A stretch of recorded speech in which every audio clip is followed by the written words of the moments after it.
A suspected stowaway has died and another in a hospital with serious injuries after clinging onto a plane from Johannesburg bound for London.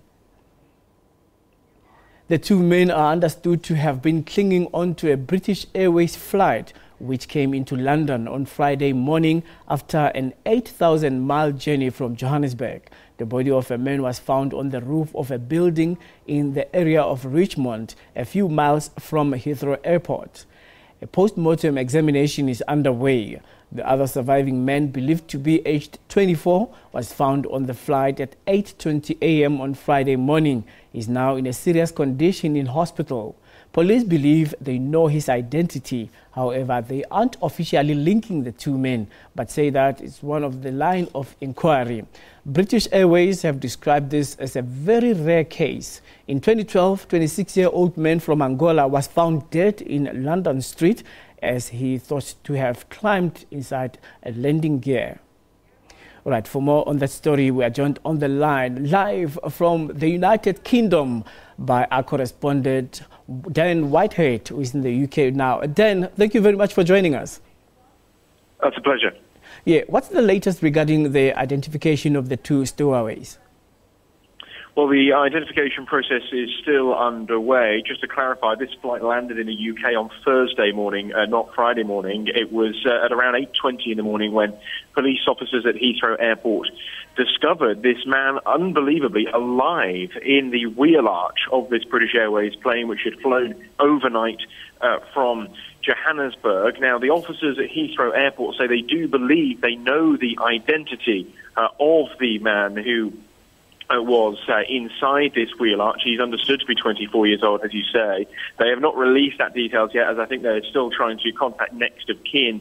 And we don't know yet the actual nationality. We do not know whether he is South African or not, but he certainly came in on this flight. We know that he is in a critical condition in hospital.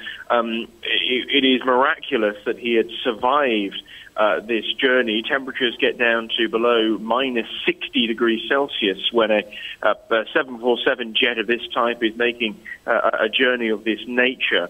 And we have seen these cases in the past, and it was only in 2012, as you mentioned, when that man from Angola who was found in an area of London close to the flight path dead. It is difficult to tell whether stowaways such as these die on impact or whether they die from the freezing temperatures. But a post-mortem examination in that case found that he may well have been alive, however the impact killed him. But there's no formal identification yet of either the man alive or the body which was found in Richmond. Then one would imagine, I mean, like, thank you very much for the correction earlier on the Thursday issue. The flight was not on Friday. Yes, I concede that. But then I would imagine strict security measures at the airport. Do they have any idea how he could have slipped past the eyes of the security personnel who are always vigilant and wary of anything that's not supposed to be on the flight? No, absolutely, and that is the big question now. You're right that an investigation will undoubtedly be happening in Johannesburg and within British Airways as well to come to an understanding as to how this could have happened. And it's not the first time, although it is an incredibly rare occurrence.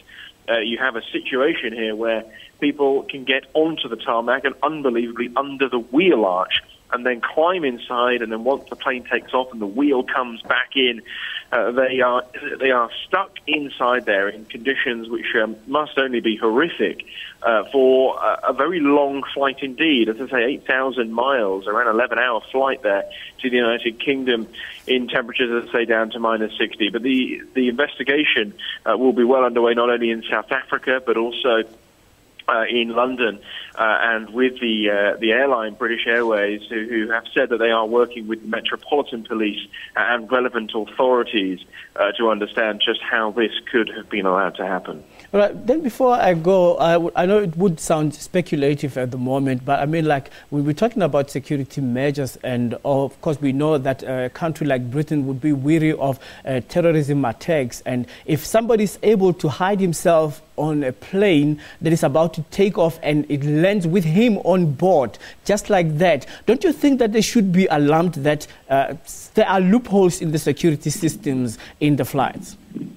Oh, absolutely. I mean, there is no denying that officials within the airline industry here will be alarmed that this could have happened. What we don't know, and as you say, this is speculation, but what we don't know is whether this man had gone through security in a formal way or whether he had broken into the airport in Johannesburg. That is not clear at the moment.